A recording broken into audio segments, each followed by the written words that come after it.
آتش پرست ایرانی اپنے فوجیوں کو سانڈوں کی طرح پالتے تھے۔ ہر سپاہی اس قسم کی زرہ پہنتا تھا کہ سر پر آہنی زنجیروں کی خود اور بازوؤں پر دھات کے خول اس طرح چڑھے ہوتے تھے کہ بازوؤں کی حرکت میں رکاوٹ نہیں ہوتی تھی۔ ان کی ٹانگوں کو بھی بڑی سخت چمڑے یا کسی دھات سے محفوظ کیا ہوتا تھا۔ اسلحہ اتنا کہ ہر سپاہی کے پاس ایک تلوار، ایک برچھی اور ایک گرز ہوتا تھا۔ گرز پر ایرانی سپاہی خاص طور پر فخر کیا کرتے تھے۔ ان ہتھیاروں کے علاوہ ہر سپاہی کے پاس ایک کمان اور ترکش میں 30 تیر ہوتے تھے۔ انہیں عیش و عشرت، کھانے پینے اور لوٹ مار کی کھلی اجازت تھی۔ وہ جرأت اور عسکری مہارت میں قابل تعریف تھے۔ ان کی کمزوری صرف یہ تھی کہ وہ صرف آمنے سامنے کی لڑائی لڑ سکتے تھے اور لڑتے بھی بے جگری سے تھے، لیکن اتنا اسلحہ اٹھا کر وہ پھرتی سے نقل و حرکت نہیں کر سکتے تھے۔ کسی دستے یا جیش کو فوراً ایک جگہ سے دوسری جگہ جانا پڑتا تو وہ مطلوبہ وقت میں نہیں پہنچ سکتے تھے۔ اتنے زیادہ ہتھیاروں کا بوجھ انہیں جلدی تھکا دیتا تھا، البتہ ان کی تعداد اتنی زیادہ تھی جو ان کی سست رفتاری کی کمزوری کو چھپا لیتی تھی۔ دجلہ اور فرات کے سنگم کے علاقے کے جنوب میں ابلا ایک مقام تھا جو عراق اور عرب کی سرحد پر تھا۔ اس زمانے میں ابلا ایک شہر تھا۔ اس کے ارد گرد علاقہ شاداب اور سرسبز تھا۔ وہاں بڑے خوبصورت جنگل اور ہری بھری پہاڑیاں تھیں۔ یہ تاریخی اہمیت کا علاقہ تھا۔ آج بھی وہاں کھنڈرات بکھرے ہوئے ہیں جو بزبان خاموشی تاریخی کہانیاں سناتے ہیں۔ ہر کہانی عبرتناک ہے۔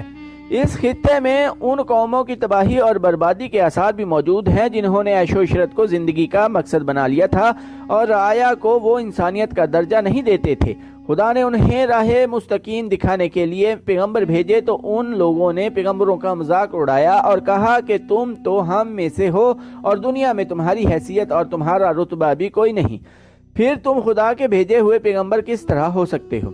آخر خدا نے انہیں ایسا تباہ و برباد کیا کہ ان کے محلات اور ان کی بستیوں کو کھنڈر بنا دیا۔ خدا نے ان کا تفصیلی ذکر قرآن میں کیا اور فرمایا ہے، کیا تم نے زمین پر گھوم پھر کر نہیں دیکھا کہ جو اپنی بادشاہی پر اتراتے اور خدا کی سرکشی کرتے تھے اور جو اونچے پہاڑوں پر اپنی یاد گاہیں بناتے تھے کہ ان کے نام ہمیشہ زندہ رہیں، وہ اب کہاں ہیں؟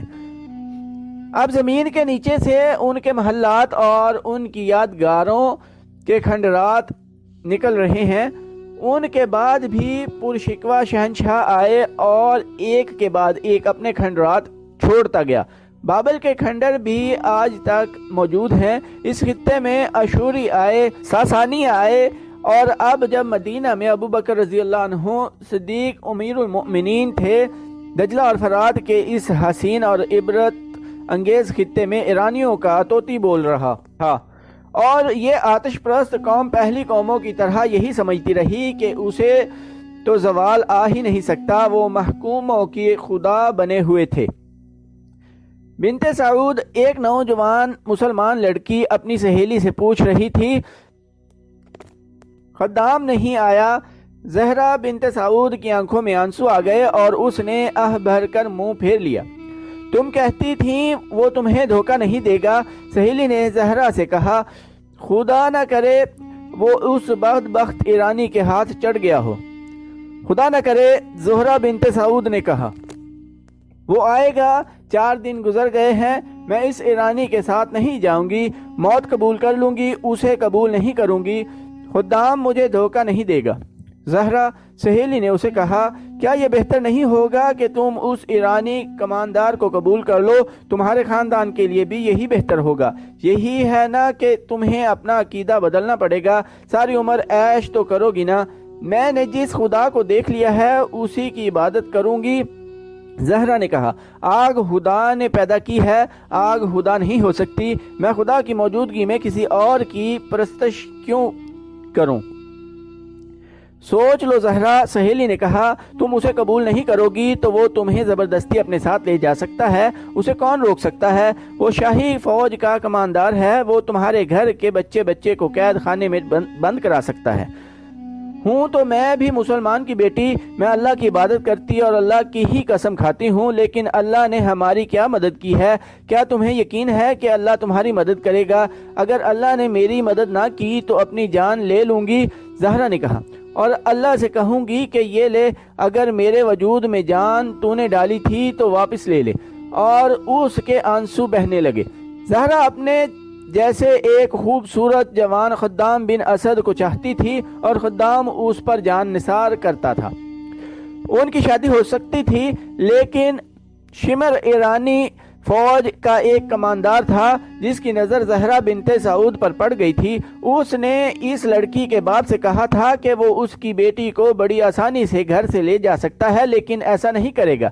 میں تمہاری بیٹی کو مال غنیمت سمجھ کر نہیں لے جاؤں گا، شمر نے کہا تھا، اسے 2 گھوڑوں والی اس بگھی پر لے جاؤں گا جس پر دلہے اپنی دلہنوں کو لے جایا کرتے ہیں۔ تم لوگوں کو فخر سے بتایا کرو گے کہ تمہاری بیٹی ایک ایرانی کماندار کی بیوی ہے۔